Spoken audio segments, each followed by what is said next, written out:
Mustafa Kemal Atatürk was born in a three-story pink house in Salonika in 1881. His father was Ali Riza Effendi, and mother was Zubide Hanım. His paternal grandfather Hafiz Effendi is a member of Kocacık nomads from Konya and Aydın region, which was settled in Macedonia during the 14th to 15th centuries. His mother Zubide Hanım, also daughter of an old Turkish family, settled in the town of Langasa near Salonika. Ali Riza Effendi, who worked in various areas, such as a military officer, a pious foundation clerk, and for some time, a timber merchant, and got married with Zubide Hanım in 1871. Four of Atatürk's 5 siblings died at an early age. Only his sister Makbule Atadan survived, and lived until 1956. Little Mustafa commenced his education in Hafiz Mehmet Effendi's neighborhood school. Later he was transferred to Shemsi Effendi School, because his father wished so. During his primary education, he lost his father in 1888. For a while, he stayed on his uncle's farm in Rapla, returned to Salonika, and completed his primary education. He enrolled to Salonika Junior High School for civil servants. After a short time in 1893, he transferred to Military Junior High School. It is at this school, his math teacher Mustafa Bey added Kemal to his name. Mustafa Kemal finished Monastery Military Senior High School and commenced military college in Istanbul.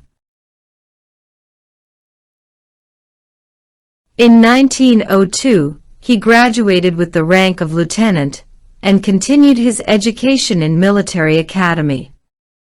In January 1905, he completed the academy and graduated with the rank of captain. His first appointment was in the 5th Army in Damascus between 1905 and 1907. He was promoted to adjutant major in 1907 and appointed to the 3rd Army in Monastery. He was the Chief of Staff of the Army Corps, which entered Istanbul on the 19th of April 1909. He was sent to France in 1910 and took part in Picardy maneuvers. In 1911, he was back in Istanbul and started to work under the command of General Staff. Mustafa Kemal and a group of friends took part in Tobruk and Derna fronts during the war, which started in 1911 against the Italians, who were attacking Tripoli in Libya. He won the Battle of Tobruk against the Italian forces on the 22nd of December 1911. He was then appointed to Derna front as the commander-in-chief on the 6th of March 1912. When the Balkan War started in October 1912, Mustafa Kemal joined the battle with units in Gallipoli. He greatly contributed to the retrieval of Edirne and Dimtoka. In 1913, he was appointed to Sofia as the military attaché. During his assignment in Sofia, he was promoted to lieutenant colonel. His duty as the military attaché ended in January 1915. During his stay in Sofia, the First World War had started, and the Ottoman Empire had become obliged to enter in this war. Mustafa Kemal was appointed to Tekirdağ to organize the 19th Division. It is in the First World War that Mustafa Kemal wrote an heroic epic and made the legend of Dardanelles against Entente troops in Gallipoli. On the 18th of March 1915, when British and French navies failed to break in through the Straits of Dardanelles with heavy losses, the decision to land troops on the Gallipoli Peninsula had been given.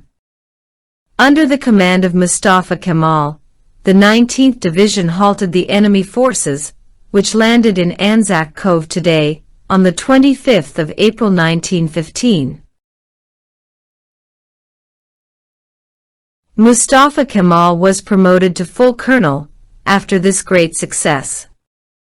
British forces started attacking again from Araburnu on the 6th of August 1915.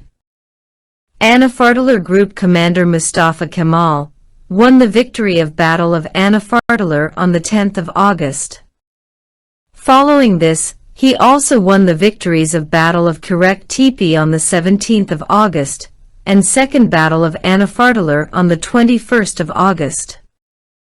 The Turkish nation defended her honor in Gallipoli against Entente states, by losing approximately 253,000 of her sons to martyrdom. Mustafa Kemal's famous order to his soldiers, "I do not order you to attack, I order you to die," had changed the destiny of this front. In 1916, after Gallipoli, Mustafa Kemal took duties in Edirne and in Diyarbakir. He was promoted to brigadier general on the 1st of April 1916. He took part in the battles against Russian forces, by which Muish and Bitlis were liberated. After short duties in Damascus and Aleppo, he returned to Istanbul in 1917.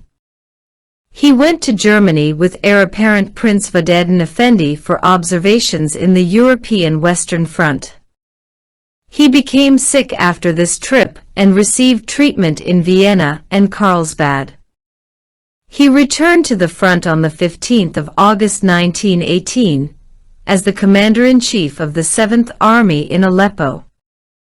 At this front, he achieved the most successful defensive battles in history against the British forces. He was appointed as the commander-in-chief of the Lightning Army Group on the 31st of October 1918, just one day after the signing of the truce in Mudros. After the abolishment of this army group, he was appointed for a duty in the Ministry of War in Istanbul on the 13th of November 1918. After the beginning of the occupation of the country and demobilization of the Ottoman armies according to the Mudros Truce, Mustafa Kemal arrived in Samsun on the 19th of May 1919 as the Inspector General of the 9th Army. On the 22nd of June 1919, he issued the Amasya Circular, declaring that the nation's determination and decision will restore the nation's independence, and called for the gathering of Congress in Erzurum and Sivas.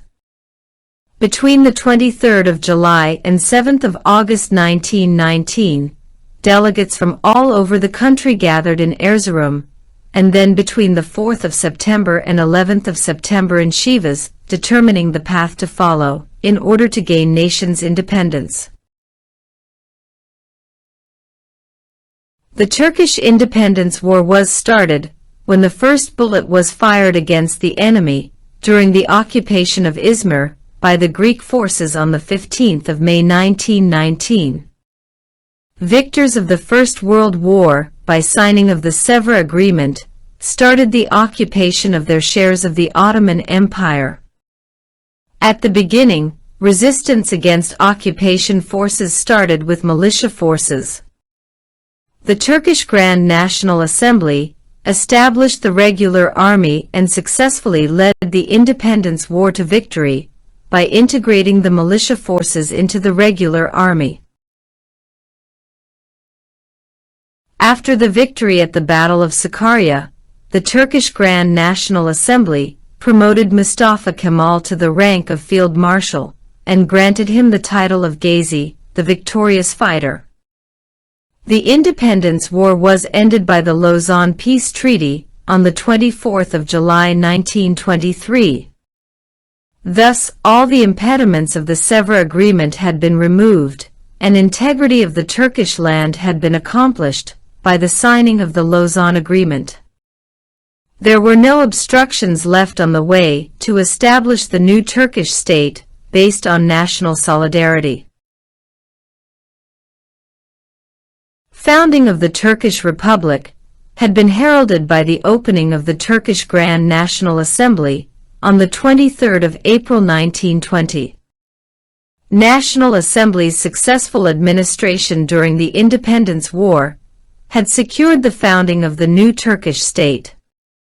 Caliphate and Sultanate separated, and Sultanate was abolished on the 1st of November 1922. Therefore, the administrative ties with the Ottoman Empire were broken. The Declaration of Republic was made on the 29th of October 1923, and Mustafa Kemal was unanimously elected as the first president of the Republic. İsmet İnönü formed the first government of the Republic on the 30th of October 1923. Sovereignty unconditionally belongs to nation, and peace at home, peace in the world, are the raising fundamentals of the Turkish Republic. Atatürk had been elected twice as the Speaker of the National Assembly on the 24th of April, 1920, and the 13th of August 1923. His chairmanship at that time was equal to the head of state and the government combined. On the 29th of October 1923, Republic was declared, and Atatürk was elected as the first president of the Republic. According to the Constitution, presidential elections held for every 4 years. Atatürk had been re-elected as the President of the Republic in 1927, 1931, and 1935 by the Turkish Grand National Assembly. Atatürk made many reforms in order to bring Turkey to the level of contemporary civilizations. Those reforms can be put under 5 main topics. 1. Political reforms. Abolishment of the Sultanate, the 1st of November 1922. Declaration of the Republic, the 29th of October 1923. Abolishment of Caliphate, the 3rd of March 1924. 2. Social reforms. Women were given equal rights with men, 1926 to 1934. The Revolution of Headgear and Outfit, the 25th of November 1925. Closing of dervish lodges and shrines, the 30th of November 1925. The Surname Law, the 21th of June, 1934. Abolishment of nicknames, pious and royal titles, the 26th of November 1934. Adoption of the International Calendar, Time and Measurements, 1925 to 1931. 3. Juridical reforms. Abolishment of the Canon Law, 1924 to 1937. Instating the new Turkish Civil Code and other legislation to suit secular order, 1924 to 1937. 4. Educational and cultural reforms. Integration of education, the 3rd of March 1924. Adoption of the new Turkish alphabet, the 1st of November 1928. Establishment of the Turkish language and historical societies, 1931 to 1932. Organization of the university education, the 31st of May 1933. Innovations in fine arts. 5. Economical reforms. Abolishment of old taxation laws. Encouragement of the farmers. Establishment of model farms. Legislation of the encouragement of the industry law and establishment of industrial corporations. Implementing first and second development plans, construction of new highways to reach every corner of the country. In accordance with the new surname law, Turkish Grand National Assembly granted Mustafa Kemal with the surname Atatürk on the 24th of November 1934. Atatürk gave his great speech on the 15th and 20th of October 1927, in which he described the Independence War and founding of Republic. He then made his 10th-year speech on the 29th of October 1933. Atatürk very frequently used to go for fact-finding trips in the country. He kept in contact with local authorities and directed them personally in every occasion. In the capacity of the President of the Republic, he received the visiting foreign presidents, premiers, ministers and commanders with great respect and authority.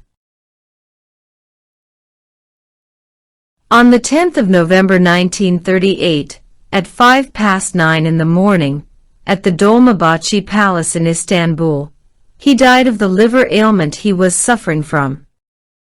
He was buried with a ceremonial funeral in a temporary place of rest at the Ethnographical Museum in Ankara on the 21st of November 1938. After the building of Kabir, Atatürk's mausoleum, he was taken to his permanent place of rest with a grand ceremony on the 10th of November 1953.